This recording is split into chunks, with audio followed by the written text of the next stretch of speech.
विचार करायचा आहे. बरोबर. तर बघा, परापर व्यवहारा साधारण कारणे परत्वा परत्वे. परापर व्यवहारा साधारण कारणे परत्वा परत्वे. पृथ्व्यादि चतुष्टय मनोवृत्तिनी. पृथ्व्यादि चतुष्टय मनोवृत्तिनी. ते द्विधे. ते द्विधे. दिक्कृते कालकृते च. दिक्कृते कालकृते च. दूरस्ते दिक्कृतं परत्वम्. दूरस्ते दिक्कृतं परत्वम्. समीपस्ते दिक्कृतं अपरत्वम्. समीपस्थे दिक्कृतं अपरत्वम्. ज्येष्ठे कालकृतं परत्वम्. ज्येष्ठे कालकृतं परत्वम्. कनिष्ठे कालकृतं अपरत्वम्. कनिष्ठे कालकृतं अपरत्वम्. ठीक. परत्व आणि अपरत्व हे गुण आहेत. दोघांचे एकत्र बोलताय तिथं. परापर व्यवहार असाधारण कारणे परत्वा परत्वे. त्याचा वेगळा विभाग करून आपण लक्षण समजून घेऊ शकतो. कसं? पर व्यवहार असाधारण कारणम परत्वम. अपर व्यवहार असाधारण कारणम अपरत्वम. पर व्यवहाराकरिता जे असाधारण कारण आहे त्याला म्हणतात काय? परत्व. परत्व नावाचा गुण. आणि अपर व्यवहाराकरिता जे असाधारण कारण आहे त्याला म्हणतात काय? परत्व नावाचा गुण. कुठं राहतात हे परत्व आणि अपरत्व? तर म्हणे 5 ठिकाणी. कुठं कुठं? तर पृथ्व्यादि चतुष्टय. पृथ्व्यादि 4. आदि शब्दाने कोण? पृथ्वी, जल, तेज आणि वायू. म्हणजे किती झाले? 4. आणि पुन्हा मन किती झाले? 5. 5 ठिकाणी असतं काय? परत्व अपरत्व. पृथ्व्यादि चतुष्टय मनोवृत्तीनी म्हणजे पृथ्व्यादि 4 आणि मनामध्ये राहणारे आहेत परत्व अपरत्व. ते 2 प्रकारचे आहेत. दिक्कृते कालकृते. म्हणजे काय? दिक्कृत परत्व, दिक्कृत अपरत्व. कालकृत परत्व, कालकृत अपरत्व असा भेद. दिक्कृते कालकृतेच म्हणजे कुठं कसं असतं सांगा? दूरस्ते दिक्कृतम परत्वम. जी वस्तू दूर आहे तिच्या ठिकाणी परत्व नावाचा गुण आहे की नाही? परंतु ते परत्व कसं? दिक्कृतम आहे की नाही? समजा उदाहरणार्थ केज आणि बीड. तर केज पेक्षा आपल्याला बीड पर आहे की अपर आहे? पर आहे. मग त्या बीड मध्ये गुण राहिला कोणता? परत्व. आणि त्या बीडच्या अपेक्षेने केज मध्ये काय आहे? अपरत्व आहे. मग केज याच्या ठिकाणी कोणता गुण राहिला? अपरत्व राहिला. पण हे जे परत्व अपरत्व आहे हे कसं? दिक्कृत आहे की नाही? दिक्कृत परत्व अपरत्व आहे. बरोबर. एक असतं कालकृत परत्व अपरत्व. जसा एखादा मनुष्य समजा 25 वर्षाचा आहे आणि एखादा 40 वर्षाचा आहे. तर 25 वर्षापेक्षा 40 वर्षाचा जो आहे त्याच्या ठिकाणी काय आहे? परत्व. आणि त्याच्या अपेक्षेने 25 वर्षाचा जो आहे त्याच्या ठिकाणी काय आहे? परत्व. परंतु हे जे परत्व अपरत्व आहे ते कालकृत अपरत्व आहे. लक्षात आलं? चला. दूरस्ते दिक्कृतम परत्वम. समीपस्ते दिक्कृतम अपरत्वम. झालं. ज्येष्ठे. ज्येष्ठ म्हणजे मोठा. ज्येष्ठे कालकृतम परत्वम. कनिष्ठे कालकृतम परत्वम. झालं. चला पुढे. परत्व अपरत्व यानंतरचा गुण येतो गुरुत्व. बरोबर सांगतात. आद्य पतना समवायी कारणम गुरुत्वम. आद्य पतना समवायी कारणम गुरुत्वम. पृथ्वी जलवृत्ती. पृथ्वी जलवृत्ती. ठीक. आद्य पतन. पतन नावाची एक क्रिया आहे.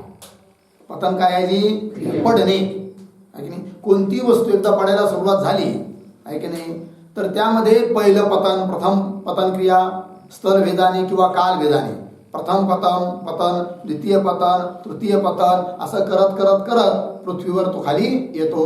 शेवटचा पतन रूप क्रिया.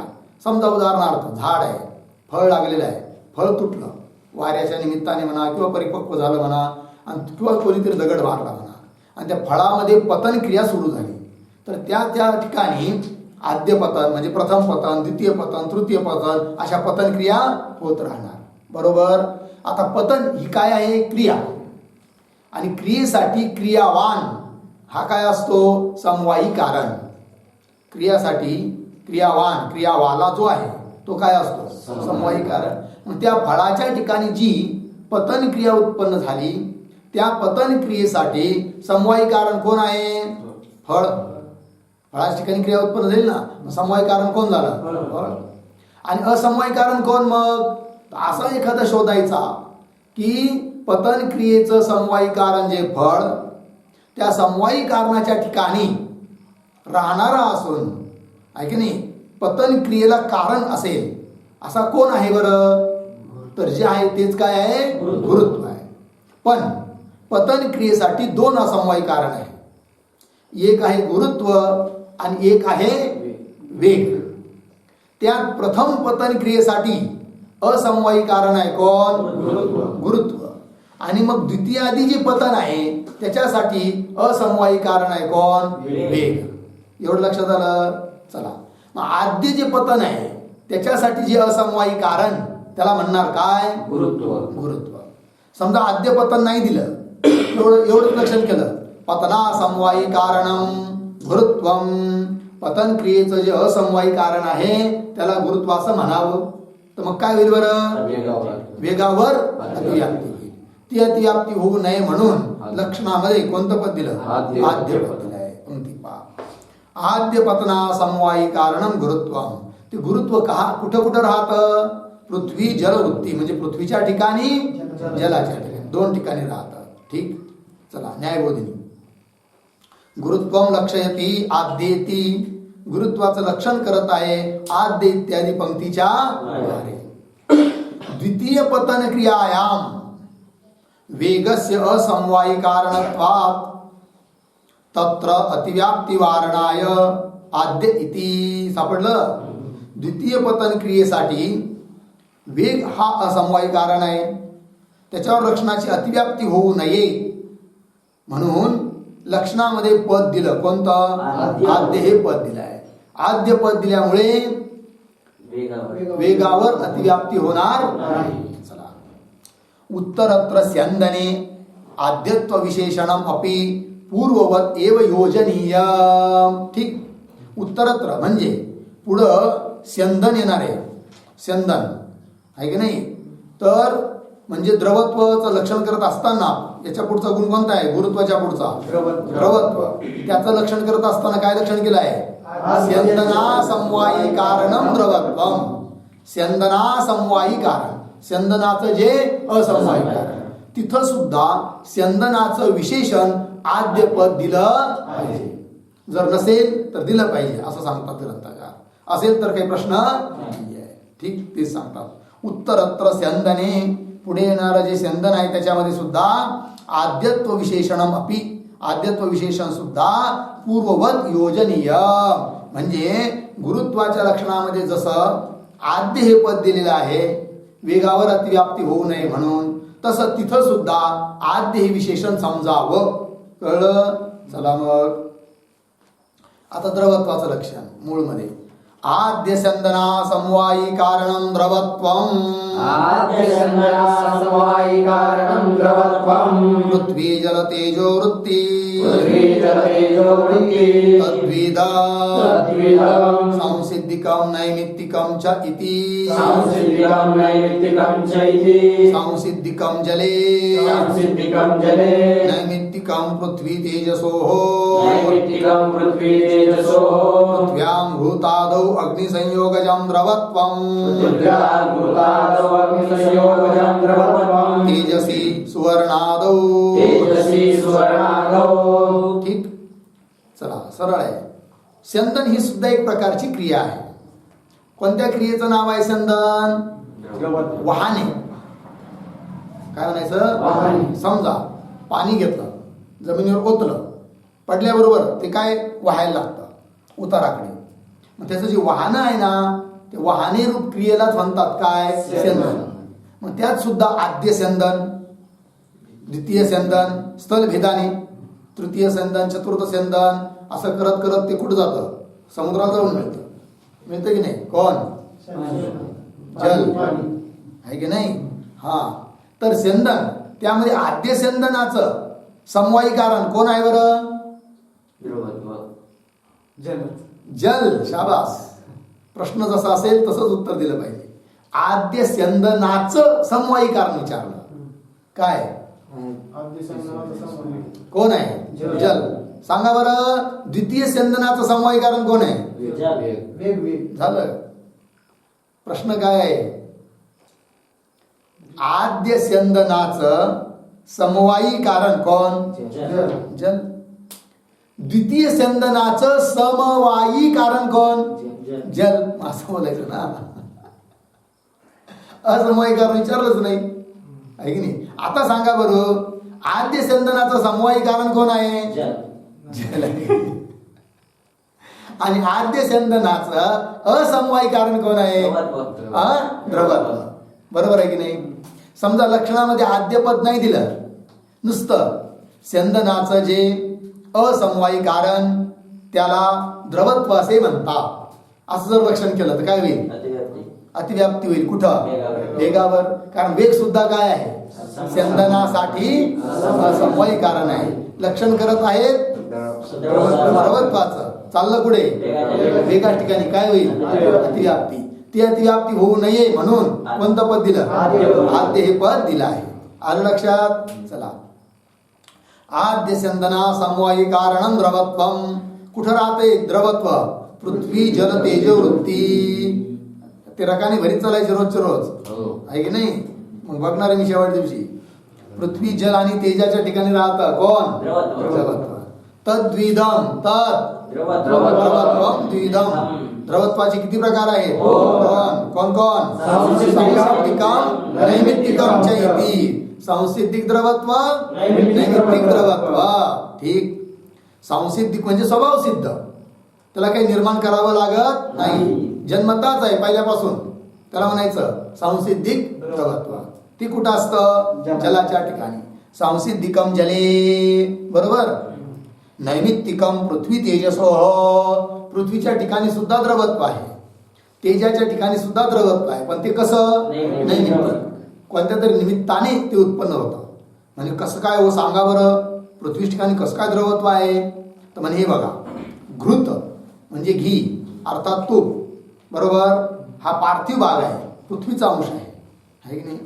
परंतु त्याच्या ठिकाणी स्वाभाविक द्रवत्व नाही. ते असं गोळा बनतो त्याचा. कळलं की नाही. हातावर पण घेता येतं. कळलं. थंडीच्या दिवसात. परंतु त्याला आपण जर उष्णता दिली, तापवलं, तर त्याच्या ठिकाणी काय येतं? द्रवत्व येतं. मग द्रवत्व अगोदर होतं का? नाही. आलं की नाही? कशामुळे? निमित्त कारण कोण? अग्नी. ते अग्नीचा काय दिला त्याला? अग्नीच्या संयोगामुळे ते तुपाच्या ठिकाणी द्रवत्व उत्पन्न झालं. म्हणून ते कसं ठरलं? नैमित्तिक. बरोबर आहे की नाही. ते बघा, पृथ्व्याम घृतादौ अग्निसंयोगजम द्रवत्वम. पृथ्वीमध्ये घृत म्हणजे तूप वगैरे, त्यांच्या ठिकाणी जे द्रवत्व आहे ते अग्निसंयोगजम द्रवत्व. तेजसी सुवर्णादौ. सुवर्ण सोनं पाहिलंय कधी? आहे की नाही. कधी नसेल पाहिलं तर दसऱ्या दिवशी नक्कीच पाहायला भेटतं. पण ते सोनं इथे घ्यायचं नाहीये. कळलं की नाही. कोणतं सोनं? मग सुवर्ण, ज्याचे अलंकार करून गळ्यात घालतात आहे की नाही. सुवर्ण. तर ते तेजाचा भाग मांडला आहे. तो पृथ्वीचा किंवा दुसऱ्या कशाचा धातू नाही. तो कोण आहे? तेज. मग त्याच्या ठिकाणी सुद्धा द्रवत्व आहे. मग असं सोनं टाकलं आहे की नाही, मग ते काय असं पळायला लागतं का? स्यंदन होतं का त्याच्यात? नाही होत. मग त्यासाठी त्याच्या ठिकाणी द्रवत्व येण्याकरिता काय करावं लागतं? अग्नीचा संयोग त्याच्याबरोबर व्हावा लागतो आहे की नाही. अग्नीवर तापवलं ते तर त्याचं काय बनतं? पाणी. आणि मग ते टाकलं जमिनीवर तर स्यंदन व्हायला सुरुवात होते. म्हणजे द्रवत्व त्याच्या ठिकाणी आलं. मग ते जे द्रवत्व आहे ना सुवर्णाच्या ठिकाणी, तेजाच्या ठिकाणी, ते कसं आहे? नैमित्तिक आहे की नाही. तेच दिलंय. तेजसी सुवर्णादौ. सुवर्णरूप जे तेज त्याच्या ठिकाणी द्रवत्व आहे ते अग्निसंयोगजम द्रवत्व. लागलं जी. चला मग पुढे. द्रवत्व नावाचा गुण त्याचा विचार झाला.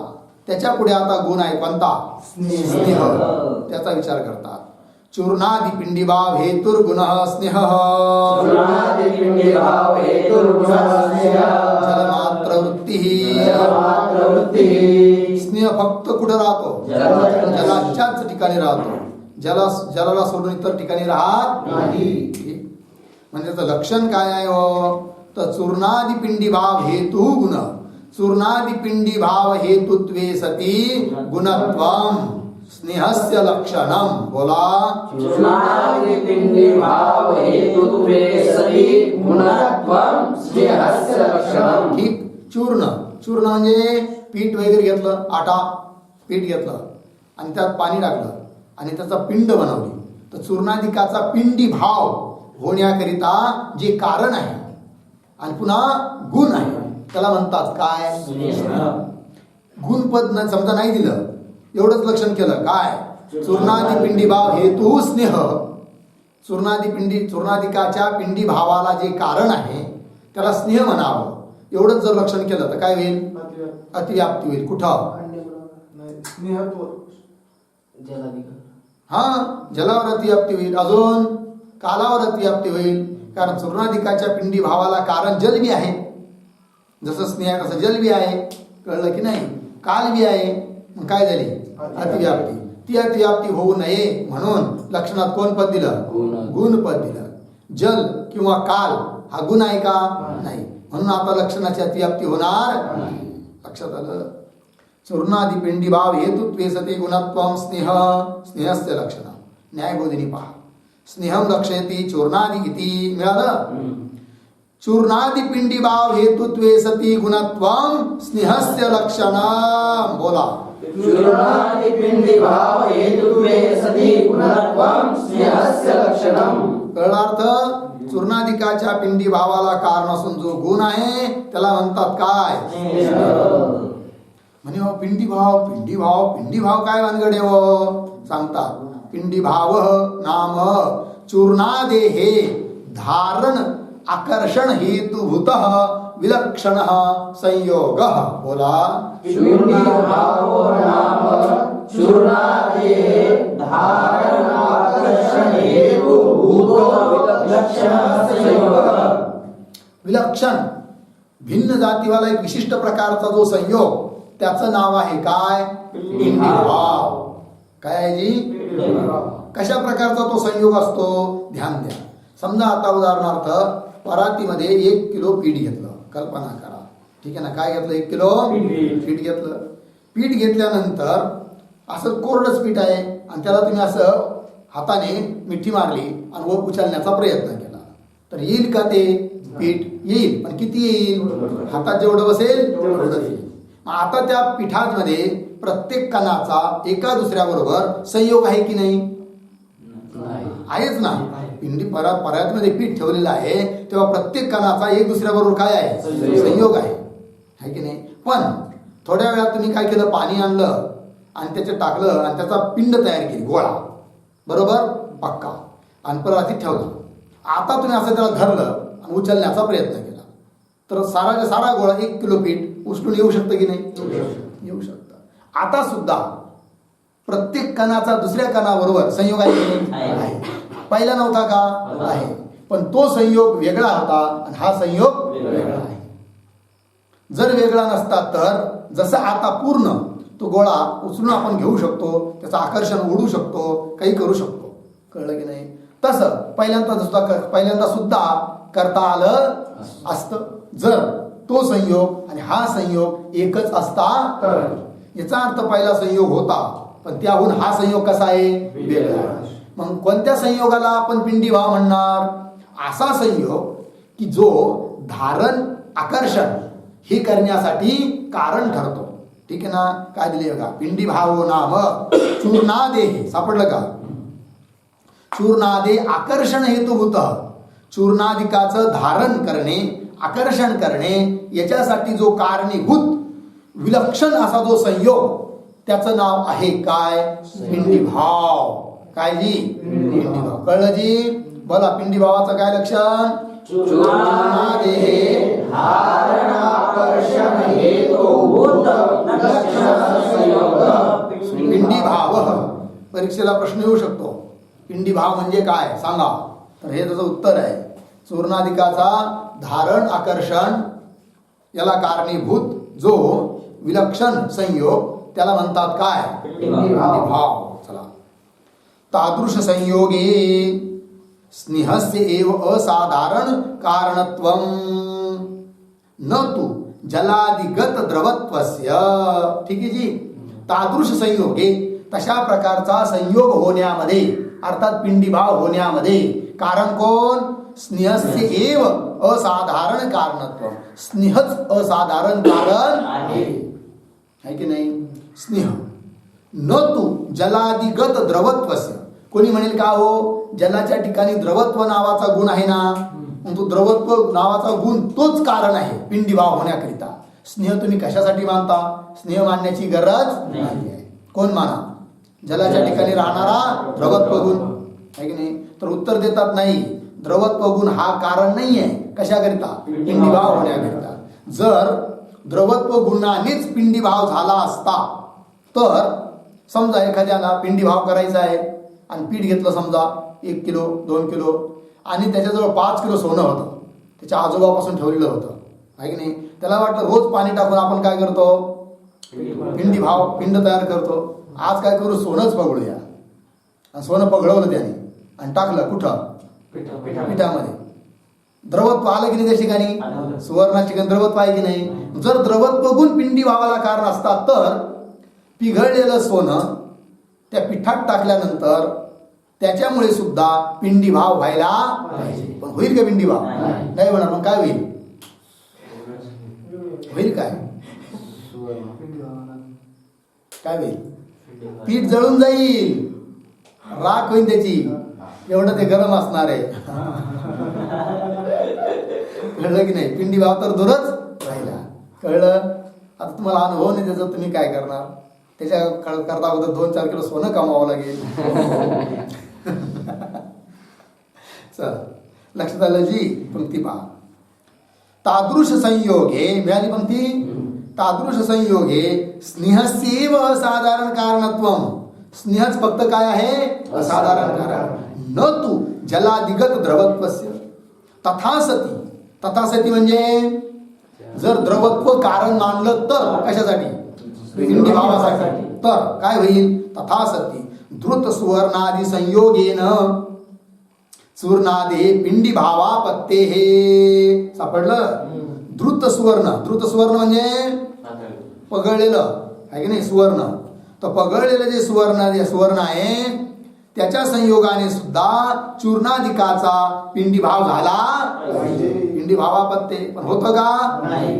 अतः स्नेह एव असाधारण कारण. म्हणून स्नेहच फक्त कारण असाधारण कारण आहे. कशाकरिता? पिंडी भाव होण्याकरिता. आता स्नेह एव असाधारण कारणम. लागली पंक्ती. चला. विशेषण मात्रोपादाने. चला लक्षण बोला एकदा पिंडी भावाचं, सॉरी स्नेहाचं.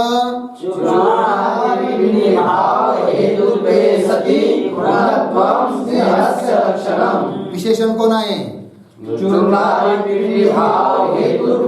हेतुत्वम. चूर्णादि पिंडी भाव हेतुत्व. हे काय आहे? विशेषण. विशेष्य काय आहे? गुणत्व. विशेष्य पद काढून टाकलं, नुसतं विशेषण भर लक्षण केलं तर काय लक्षण राहील?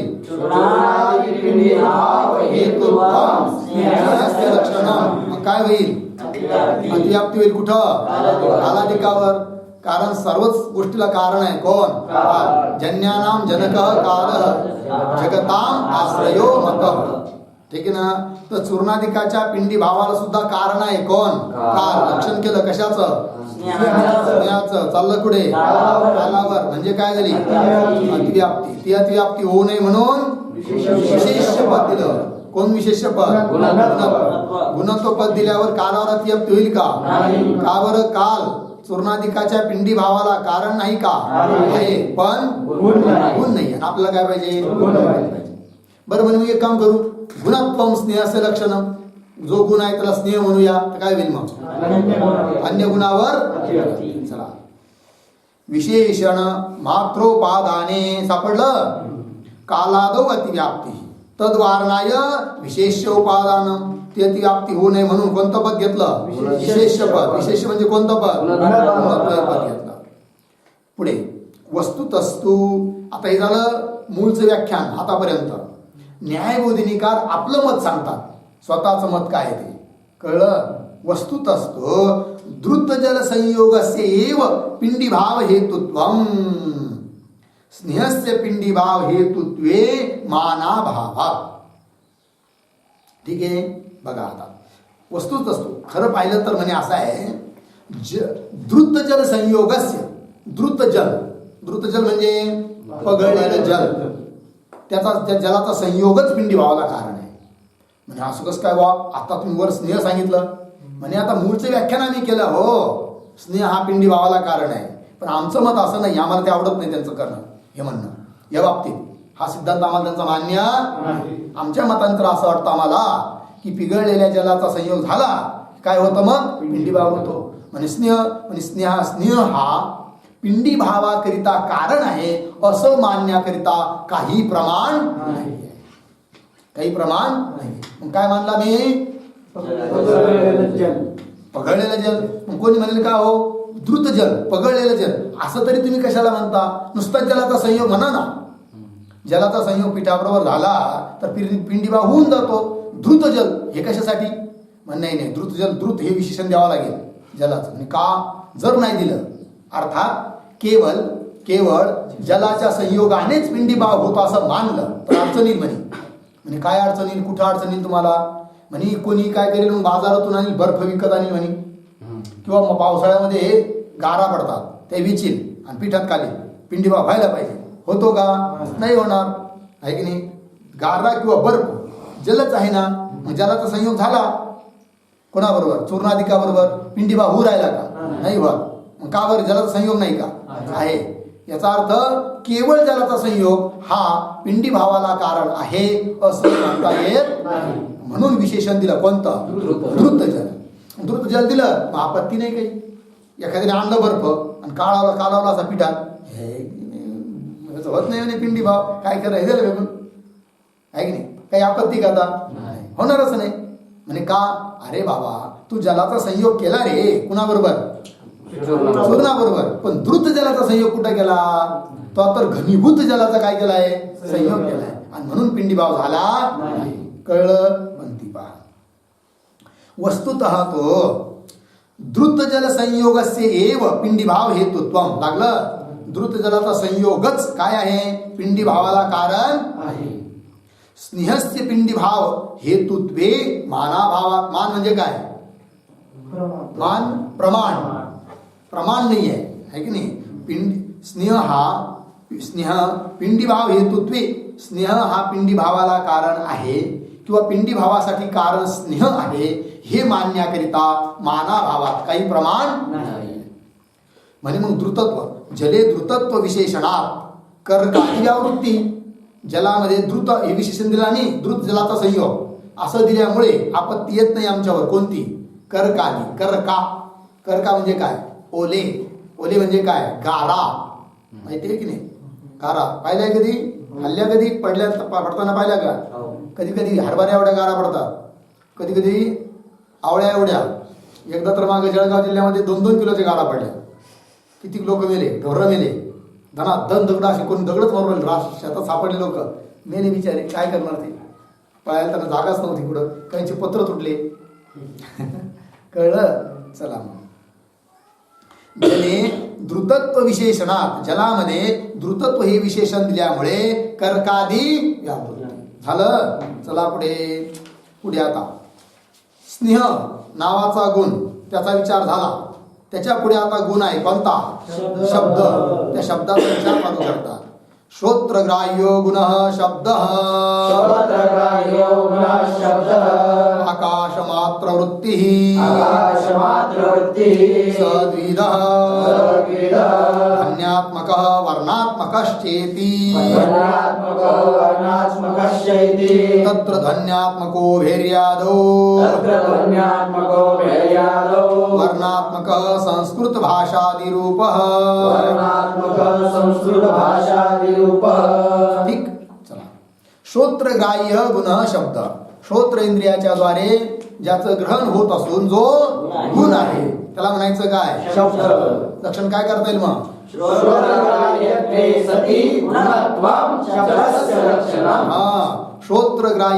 सती गुणत्वम शब्दस्य लक्षण. श्रोत्रेंद्रियाच्या द्वारे ग्रहण होणारा असून जो गुण आहे. समजा ध्यान द्या, श्रोत्रग्राह्यत्वम शब्दस्य लक्षणम, एवढंच लक्षण केलं तर काय होईल बरं? अतिव्याप्ती होईल. कुठं? शब्दत्व जातीवर अतिव्याप्ती होईल. ती अतिव्याप्ती होऊ नये म्हणून कोणतं पद दिलं? गुण हे पद दिलं. बर, गुणत्वम शब्दस्य लक्षणम एवढंच केलं तर अन्य गुणावर ती होऊ नये म्हणून कोणतं पद? श्रोत्रग्राह्य हे पद दिलं आहे. लक्षण काय बनलं? बोला एकदा. श्रोत्रग्राह्यत्वे सती गुणत्वं शब्दस्य लक्षणं. पुन्हा श्रोत्रग्राह्यत्वे सती गुणत्वं शब्दस्य लक्षणं. चला, शब्द हा गुण कुठे राहतो? आकाश मात्र वृत्ती, म्हणजे फक्त आकाशाच्याच ठिकाणी राहतो, अन्य ठिकाणी राहत नाही. वेदांत मतात शब्द हा पाची भूतांचा गुण आहे. न्यायमतामध्ये शब्द हा फक्त आकाशाचा गुण आहे. सद्विध तो शब्द किती प्रकारचा आहे? दोन. कोण कोण? ध्वन्यात्मक, वर्णात्मक चैती. ध्वनिरूप शब्द आणि वर्णरूप शब्द. ध्वनिरूप शब्द म्हणजे कसा बरं? ज्याचं तुम्हाला लिखाण करता येत नाही त्याला म्हणायचं काय? ध्वनी शब्द. समजा कधी म्हसाड वरडली, आता हा कोणता शब्द आला? ध्वन्यात्मक आहे ना. आणि हरिओम, रामकृष्णारी किंवा समजा हे पण श्रोत्रग्राह्य सारे हे काय आहे? शब्दात्मक आहे, ज्याचं लिखाण तुम्हाला करता येतं, आहे की नाही? ज्याच्यामध्ये स्पष्ट रूपाने वर्ण कळतात, क ख ग घ प ट च म त, आहे की नाही? तो कसा शब्द झाला?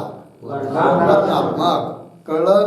चला, ध्वन्यात्मक वर्णात्मक चैती. तत्र ध्वन्यात्मक भेरी. भेरी माहिती का? भेरी म्हणजे ढोल, असा मोठा असतो ढोल, आहे की नाही? किंवा मृदुंग, आहे की नाही? बासरी वगैरे हे सारं काय ध्वन्यात्मक शब्द देणारे आहेत. चला, भेर्या ध्वन्यात्मक भेर्यादो. वर्णात्मक संस्कृत भाषादिरूप. संस्कृत भाषा, बाकीच्या साऱ्या भाषा घ्या कोणत्या पण, आहे की नाही? वर्णात्मक शब्द आहे. चला, न्यायबोधी आहे ना याच्यावर? चला मग, न्यायबोधी शब्दम लक्षयती श्रोत्रेती, शब्दाचं लक्षण करत आहे. शब्दत्वे अतिव्याप्ती वारणाय गुणयती. मूळ मध्ये जे शब्दाचं लक्षण केलंय ना, श्रोत्रग्राह्यो गुण, जर गुणपद नाही दिलं तर अतिव्याप्ती होईल. कुठं? शब्दत्व जातीवर. कारण शब्दत्व जाती सुद्धा श्रोत्रग्राह्य का? हा, नियम बोला.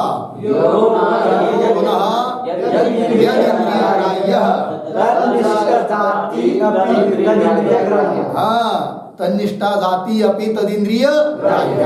चला, झालं जी. शब्दत्वे अतिव्याप्ती वारणाय गुण इति, रूपादो अतिव्याप्ती वारणाय श्रोत्रे इति. समजा गुण शब्द एवढंच लक्षण केलं तर काय होईल? अन्य प्रसादिक आहे त्याच्यावर काय होईल? ती अतिव्याप्ती होऊ नये म्हणून श्रोत्रग्राह्य पद दिलं आहे. लक्ष देऊ राहिलं ना? कठीण एक काहीच नाही. न्यायबोधीने सोपी आहे का पदकृत्य सोपं आहे? न्यायबोधीने सोपी आहे, पदकृत्य अवघड आहे. कळलं की नाही? चला, सत्रिविधः. त्या शब्दाचे किती प्रकार आहे? तीन. कोण म्हणे दोन? मूळ मध्ये दोन आहे हो. सद्विध ध्वन्यात्मक वर्णात्मक. पुन्हा त्याचे तीन प्रकार वेगळ्या रूपाने, वेगळ्या अंगाने. कसं सांगतात? सत्रिविधः संयोगज, विभागज, शब्दज च इति. सापडलं? संयोगज, ज म्हणजे उत्पन्न. काही शब्द असे आहेत की संयोगापासून उत्पन्न होतात, आहे की नाही? काही शब्द असे आहे की विभागापासून उत्पन्न होतात. काही शब्द असे आहे की शब्दापासून शब्द उत्पन्न होतात. कळलं? म्हणजे उदाहरण सांगा तर संयोगाचं उदाहरण देतात पहिले. यथा भेरी दंड संयोगज झंकारादि शब्द, है की नाही? हस्ताभिघात संयोगजन्य मृदंगादि शब्द. हे दोन उदाहरण दिले संयोगज शब्दाचे. भेरी आणि दंड, आहे की नाही? दंड घेतला काठी आणि भेरी म्हणजे ढोल, असं त्याच्यावर वाजवली तर आवाज निघतो की नाही? मग तो शब्द कसा झाला? संयोगज शब्द झाला. भेरी दंडाचा संयोग होऊन त्यापासून तो शब्द उत्पन्न झाला. भेरी दंड संयोगज. कोण शब्द आहे हो? तो झंकारादि शब्द. त्याला काय म्हणायचं? झंकारादि शब्द. असा आवाज येतो ना, तो झंकारादि शब्द कसा आहे? संयोगज शब्द आहे. ढांग ढांग ढांग ढांग असा आवाज नाही येत का भेरी वाजवल्यावर? आहे की नाही? भेरी दंडाचा संयोग झाल्यावर. चला, हस्ताभिघात संयोगजन्य किंवा दुसरं उदाहरण दिलंय, हात आहे आणि असे हात ठेवले, हा संयोगापासूनच शब्द उत्पन्न झाला. पण आहे की नाही, म्हणून या शब्दाला सुद्धा काय म्हणणार, संयोग. कशामुळे उत्पन्न झाला तो, हस्ताभिघात आहे की नाही. संयोग दोन प्रकारचा आहे, नोदनाख्य संयोग, अभिघाताख्य संयोग. म्हणजे अभिघात नावाचा संयोग आणि नोदन नावाचा संयोग. आता हा बघा, हा संयोग झाला, हा कसा आहे, नोदन. म्हणजे असा संयोग की ज्याच्यापासून आवाज उत्पन्न होत हळू संयोग झालाय, संयोगच, पण तो नोदन नावाचा संयोग. आणि हा अभिघाताख्य संयोग, आवाज देणारा. ठीक आहे ना, तेच दिलंय. मग हस्ताभिघात, हाताचा काय झाला, अभिघात झाला. एखाद्याच्या पाठीवर हाताचा काय झाला, अभिघात. त्याच्यामुळे काय उत्पन्न होतो, मग शब्द. काय उत्पन्न होतो, शब्द. आहे की नाही. अनुभव घ्यायचा असेल तर येऊ शकता. चला, हस्ताभिघात संयोगजन्य मृदंगादी शब्द. पण इथं उदाहरण दिले कशाचं, मृदंगाचं. मृदंग वाजवताना, हाताने वाजवताना असं संयोगच होतो, अभिघाताख्य संयोग. त्याच्यापासून तयार होतो काय, शब्द. चला पुढे. आता वंशज शब्दाचं उदाहरण देतात. नाही, विभागज संयोगाचं उदाहरण. वंशे पाट्यमाणे दलद्वय विभागज चटचटा शब्द आहे की नाही. विभाग शब्द. वंशे पाट्यमाने, वंश माहिती का, वंश म्हणजे वेळू, बांबू, त्याला बांबू म्हणतात, वेळू म्हणतात, अजून वासा म्हणतात, अजून काय म्हणतात माहिती ना. हा, असं घ्यायचा, वाळलेला बांबू घ्यायचा आणि त्याला थोडंसं असं विळ्याने कापायचं आणि असं तो निघून धरायचा आणि असा वडायचा, चटचट चटचट चटचट आवाज येतो. आता दोघाचा काय झाला, दोन पाकळ्याचा विभाग. आणि त्याच्यापासून उत्पन्न झाला काय, शब्द, चटचटा शब्द. त्या शब्दाला काय म्हणणार, विभाग. उदाहरण दुसरं घ्या, कपडा. नवीन कपडा आपण फाडतो की नाही, असं फाडल्यानंतर फाडताना ट्रर आवाज येतो. तो शब्द सुद्धा कसा आहे, विभागज शब्द आहे. कळलं. चला. वंशे पाट्यमाने दलद्वय विभागज. दोन दलाचा विभाग होत असताना जो शब्द निघतो, चटचटा शब्द, त्या शब्दाला म्हणायचं काय, विभागज शब्द. ठीक आहे जी. आता दुसरा सांगता, तिसरं उदाहरण कशाचं, शब्दज शब्द आहे की नाही. तर बघा काय नियम आहे. समजा उदाहरणार्थ आपण इथं बसलो आहोत आणि थोडंसं दूर म्हणा, अर्धा किलोमीटर म्हणा, 1 किलोमीटर म्हणा, किंवा थोडं दूर म्हणा, कोणीतरी पक्वाज वाजवतो म्हणा, किंवा गायन करत आहे म्हणा, किंवा कोणी बोलत आहे आणि तो आवाज आपल्या इथं ऐकायला येतोय, बरोबर. तो जे शब्द बोलतोय ना, तेच शब्द आपल्याला ऐकू येत. ते तिथंच पहिल्या क्षणात उत्पन्न झाले, दुसऱ्या क्षणात स्थिर झाले राहिले आणि तिसऱ्या क्षणात ते शब्द इथपर्यंत येत नाही. म्हणजे मग ऐकू तर येऊ राहिले, हे कोणते शब्द आहे, म्हणजे त्या शब्दासारखे आहे ते मात्र नाही. म्हणजे कसं काय, तर बघा शब्दाचा असा नियम आहे, ज्या ठिकाणी शब्द उत्पन्न होतो ना, तो उत्पन्न झाल्यानंतर पहिल्या क्षणात त्याची उत्पत्ती होते, दुसऱ्या क्षणात तो स्थिर राहतो आणि त्या स्थिरतेच्या काळात तो काय करतो, आपल्यापेक्षा व्यापक 10 दिशेमध्ये शब्दाला उत्पन्न करतो आणि नंतर तिसऱ्या क्षणात स्वतः नष्ट होतो. तसा आता जो नवीन उत्पन्न झाला ना, तो सुद्धा काय करतो, पहिल्या क्षणात उत्पन्न झाला, दुसऱ्या स्थिती कालात आणखीन शब्दाला उत्पन्न करतो आणि मग दुसऱ्याला उत्पन्न केलं की आपण स्वतः मात्र नष्ट होतो तिसऱ्या क्षणात. कळलं की नाही. असं करत करत करत करत शब्दधारा चालते आणि मग ज्या शब्दाचं आपल्या प्रत्यक्ष होतं, तो शेवटचा शब्द आपल्या कानात इथं उत्पन्न झालेला आहे. कळलं की नाही. आता हा जो शब्द आहे ना, पहिला शब्द नष्ट झाला, त्याने दुसरा शब्द उत्पन्न केला, त्याने तिसरा उत्पन्न केला, तर ही जो दुसरा शब्द तिसरा शब्द हे आहेत, याला म्हणायचं काय, शब्दज शब्द. शब्दापासून उत्पन्न झालेला शब्द, बरोबर. याला म्हणतात विचित्रंग न्याय. काय नाव दिले याला, विचित्रंग न्याय. हा कसा असतो विचित्रंग न्याय, ध्यान द्या. तरंग माहिती ना, तरंग म्हणजे काय, लाट. विची म्हणजे काय, छोटी लाट, आहे की नाही. आपण समजा तळ्यात किंवा विहिरीजवळ गेलो आणि एक छोटासा खडा त्या पाण्यात टाकला. पाण्यात जिथं खडा पडला तिथं तो त्याच्या आजूबाजूला छोटीशी एक लाट उत्पन्न होते, बरोबर. मग तीच लाट शेवट काठापर्यंत येते का, नाही, ती नष्ट होते आणि आपल्यापेक्षा मोठी, चारी बाजूला गोल आपल्यापेक्षा मोठी लाट उत्पन्न, ती नष्ट होते, ती दुसरी उत्पन्न करते, ती नष्ट होते, दुसरीला उत्पन्न करते. असं करत करत करत मोठी लाट काठापर्यंत येते. याला म्हणायचं विचित्र रंग न्याय. त्या किंवा दुसरा एक न्याय दिला जातो काय, कदंब मुकुल न्याय. कोणता न्याय जी, कदंब मुकुल न्याय. म्हणजे काय बरं, ध्यान द्या. कदंबाचं फुल पाहिलंय तुम्ही, नाही पाहिलं. गुलाबाचं फुल पाहिलंय का, हा.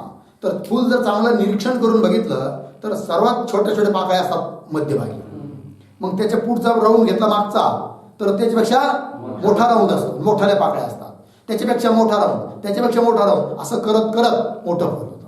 बरोबर आहे की नाही. त्याप्रमाणे तो सुद्धा शब्द छोटासा उत्पन्न झाला, तो स्वतः नष्ट होतो आणि आपल्या दाही दिशेमध्ये नवीन शब्दाला उत्पन्न करतो. असं करत करत करत शब्द आपल्यापर्यंत येतो. हे पहिल्या शब्दाच्या नंतर पुढचे जे शब्द आहे हे सारे शब्द कसे आहेत जी, शब्दच शब्द आहे. कळलं. पंक्ती पहा. शब्दोत्पत्ती देशम आरभ्य. सापडलं का.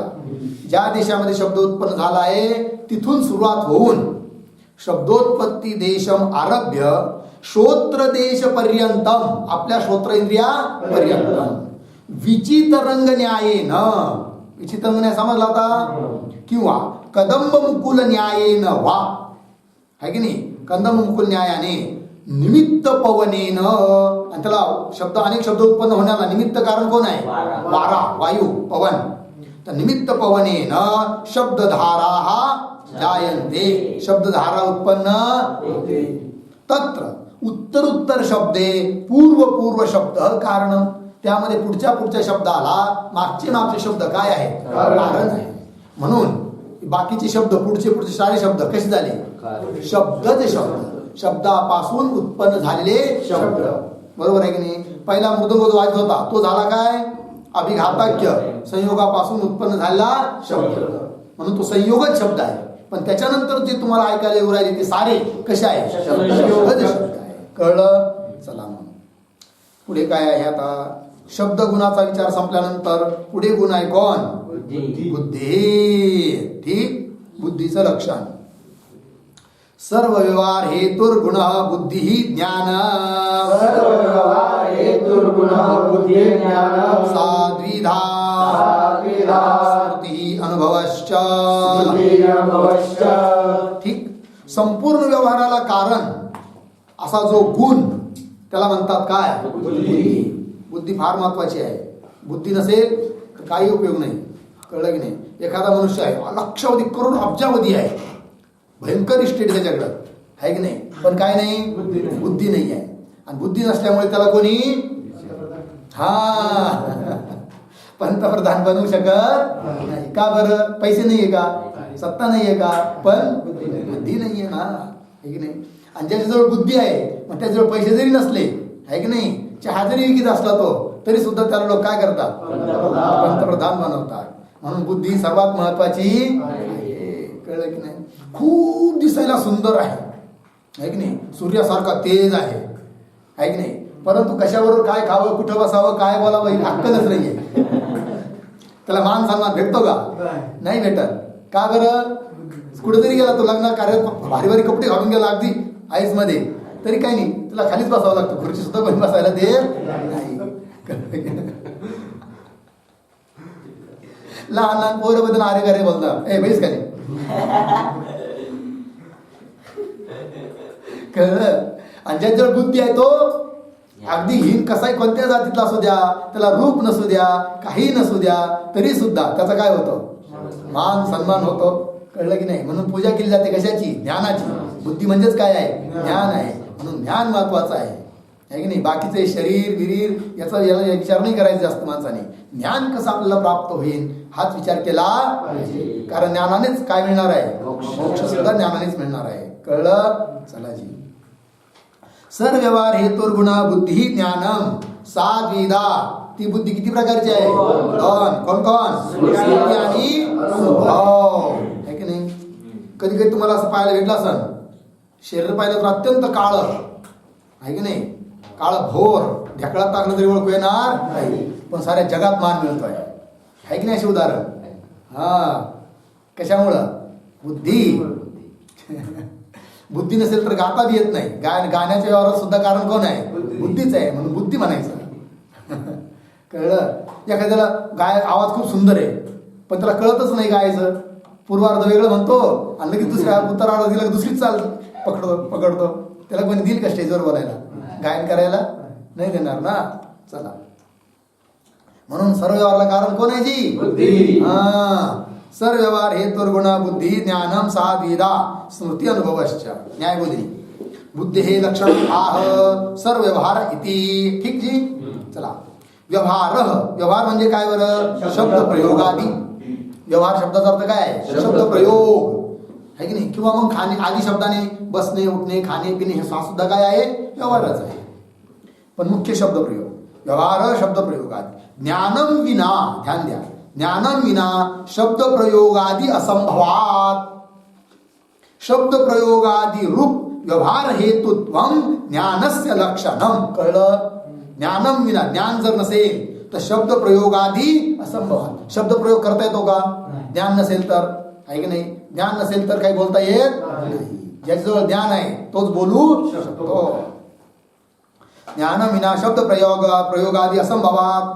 म्हणून शब्द प्रयोगादी रूप जो व्यवहार, त्या व्यवहाराला कारण जे ज्ञान आहे की नाही, काय? शब्द प्रयोगादी रूप व्यवहार हेतुत्वम ज्ञानस्य. हेच काय ज्ञानाचं लक्षण? काय केलं ज्ञानाचं लक्षण? बोला.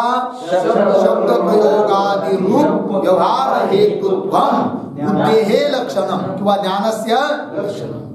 बुद्धी विभजते सा द्विधा इति. बुद्धीचा विभाग करत आहे सा इत्यादी पंक्तीच्या द्वारे. तर बुद्धी किती प्रकारची आहे? दोन. कोण कोण? स्मृती आणि अनुभव. ठीक. आता म्हणे का हो? स्मृती म्हणजे काय ते सांगा, अनुभव म्हणजे काय ते सांगा. म्हणून आता स्मृतीचं लक्षण करायला सुरुवात करत आहे. घ्यायचं. उद्या. ओम पूर्णमदः पूर्णमिदं पूर्णात् पूर्णमुदच्यते पूर्णस्य